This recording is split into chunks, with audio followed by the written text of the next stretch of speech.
You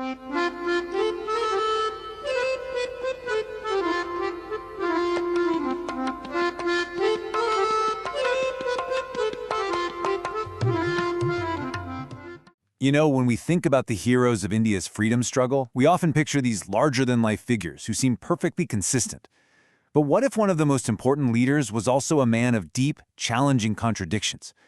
Today, we're going to dive into the complex world of Bal Gangadhar Tilak, a man who was both a fiery political revolutionary and a deeply traditional social conservative. This right here, this is the quote that defined him. "Swaraj is my birthright, and I shall have it." This was so much more than just a slogan. It was the absolute core of his political being. I mean, this one sentence just electrified a generation and really set a brand new, no-compromise tone for the entire independence movement. And just look at the titles he picked up along the way.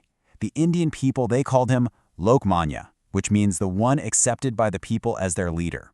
The British, on the other hand, well, they called him the father of Indian unrest, and you can bet they didn't mean it as a compliment. But then, Mahatma Gandhi himself gave him what might be the highest praise of all, the maker of modern India. Each of these titles gives you a little window into his massive impact. Okay, so let's start with the side of him that absolutely shook an empire. Tilak the Revolutionary. This is the guy who just completely changed the game when it came to fighting for independence. The big idea, the central concept, was Swaraj. Now for Tilak, this didn't mean, just politely asking for a little more representation. No way. It meant complete self-rule. A total, absolute break from British colonial power. And for his time, that was a pretty radical idea. So you have the main political party, the Indian National Congress, right? Inside that group, Tilak was a total firebrand. He completely rejected the moderate strategy of just writing petitions and, well, pleading with the British for small reforms. Tilak wanted action, not appeals. And he wasn't alone in this. He was one-third of this legendary trio known as Lal Bal Pal. You had Lala Lajpat Rai, Bal Gangadhar Tilak, that's our guy, and Bipin Chandra Pal. Together, these three became the leaders of the extremist wing of the Congress, pushing for a much more aggressive fight for freedom. His political career was basically just a series of escalating confrontations. He joins the Congress in 1890, but by 1897, he's already being locked up for sedition. The tension just keeps building and building until 1907, when things get so heated that the Congress Party literally splits in two. And just a year after that, the British sentence him to 6 years hard time in a prison in Burma. And you have to hear what he said at that trial in 1908. When he was facing all those years in prison, he stood up and said, "In spite of the verdict, I still maintain that I am innocent. There are higher powers that rule the destinies of men and nations, and I think it may be the will of Providence that the cause I represent may be benefited more by my suffering than by my pen and tongue." I mean, think about that. He saw his own suffering, his own imprisonment, as just another tool for the cause. Okay, so that image of the uncompromising political radical, it's crystal clear. But that's only half the story. To really get a handle on who he was, we have to look at his social ideas.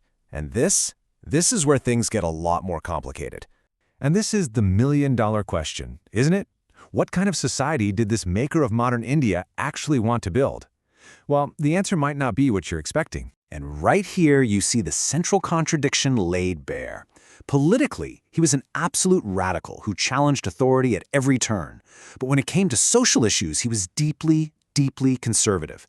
He stood against certain advancements in women's rights, he held traditional views on the caste system, and he supported orthodox customs. It's like two different people in one. To give you some concrete examples, he fiercely opposed the creation of the first high school for girls in Pune.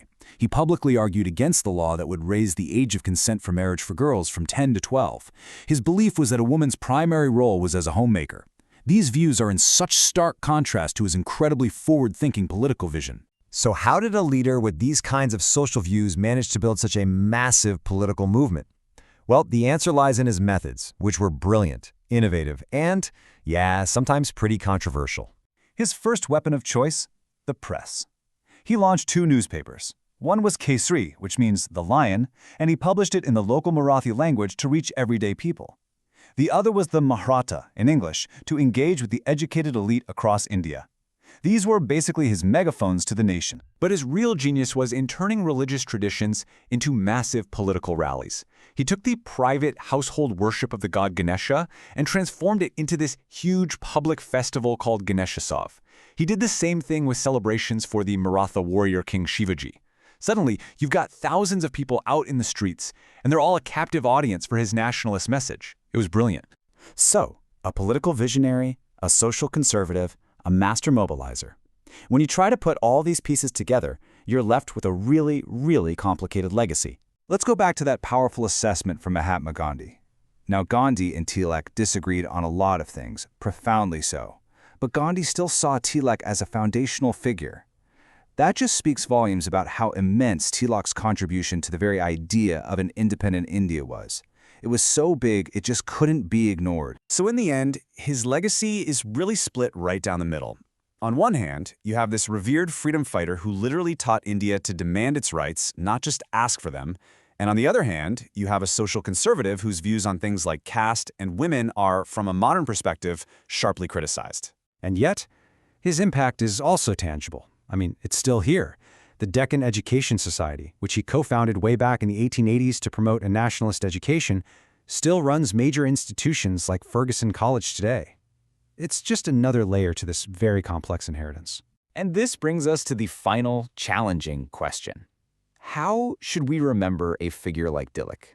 Can you separate the political revolutionary from the social traditionalist? There is no easy answer.